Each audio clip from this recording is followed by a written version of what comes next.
বন্ধুরা, ভিডিওটি যদি ভালো লাগে একটি লাইক করো, কমেন্ট করে আমাকে জানিও, আর চ্যানেলটিকে সাবস্ক্রাইব করে বেল নোটিফিকেশনটি অন করে রেখো। ধন্যবাদ সবাইকে। রণভূমিতে হেরে যাওয়া মানুষ পুনরায় জিততে পারে, কিন্তু যে মনের দিক থেকে হেরে গেছে সে কখনো জিততে পারে না।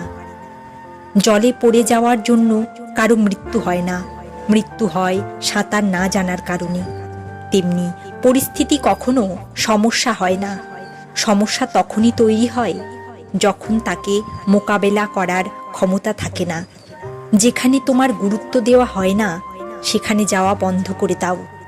সেটা কারো বাড়ি হতে পারে বা কারো মন। জীবনে খারাপ সময় না এলে আপনজনদের মধ্যে লুকিয়ে থাকা পর এবং পরের মধ্যে লুকিয়ে থাকা আপনজনদের কখনো চেনা যেত না। জীবনে সবসময় হাসি মুখে বাঁচো, কারণ তুমি জানো না যে এটি কতটুকু বাকি। কলহতে বিজয় পাওয়ার জন্য মৌনতার চেয়ে বড় কোনো অস্ত্র নেই। যদি তুমি সঠিক হও তবে কোনো কিছু প্রমাণ করার প্রয়োজন নেই। তুমি শুধু সঠিক পথে থাকো, সময় তোমার হয়ে সব প্রমাণ দিয়ে দেবে।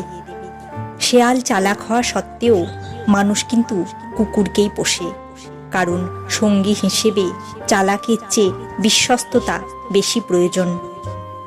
চায়ের কাপে ভেজানো বিস্কুটটিও বলে দেয়, কারোর প্রতি বেশি ডুবলে নিজেকেই ভেঙে পড়তে হয়। যতই মানুষ চিনতে পারবে ততই একা বাঁচার ইচ্ছে বেড়ে যাবে, আর বুঝতে পারবে একাকিত্ব কখনো বেইমানি করে না।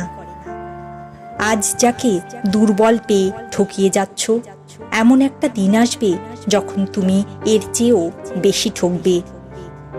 এক ফোঁটা বৃষ্টির কারণেও বন্যা হতে পারে যদি বাসাটা পিঁপড়ের হয়, তেমনি এক ফোঁটা ভালোবাসাতেও সুখ পাওয়া যায় যদি ভালোবাসা খাঁটি হয়। নিজের প্রতি সৎ থাকো, নিজের উপর বিশ্বাস রাখো, তাহলেই তুমি সব কিছু করতে সক্ষম হবে। জীবনের কঠিন পরিস্থিতি থেকে পালানো খুব সহজ। জীবনের প্রতিটি মুহূর্ত একটি পরীক্ষা। যে ভয় পায় সে জীবনে কিছুই পায় না, কিন্তু যে লড়াই করে তার পায়ের নিচে গোটা দুনিয়াটা থাকে।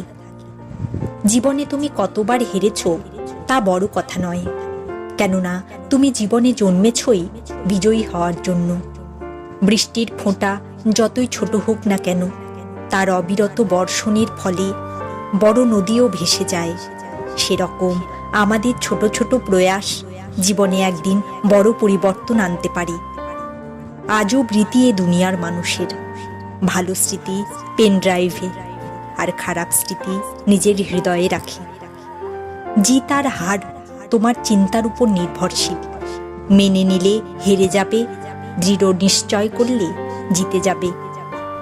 যতদিন তুমি নিজের সমস্যা এবং কঠিন পরিস্থিতির কারণ অন্যকে মানতে থাকবে, ততদিন তুমি নিজের সমস্যার সমাধান করতে পারবে না। যখন লোক তোমাকে হিংসার নজরে দেখতে শুরু করবে, তখন জানবে তুমি সঠিক পথে চলেছ। একটা কথা মনে রাখবে, দুনিয়ার কোনো সমস্যাই তোমার সাহসের চেয়ে বড় নয়। ক্রোধের সময় একটু থেমে যাও, আর ভুল হলে একটু ঝুঁকে যাও, তাহলেই দেখবে দুনিয়ার সব সমস্যার সমাধান হয়ে গেছে। লাখবার হোঁচট খেয়েও আমি নিজেকে সামলে নেব, পড়ে যাব আবার উঠে দাঁড়াবো এবং সামনের দিকে এগিয়ে যাব। পাতা ঝরার পরই গাছে নতুন পাতা আসে, সেরকম জীবনে সংঘর্ষের পরই সফলতা আসে।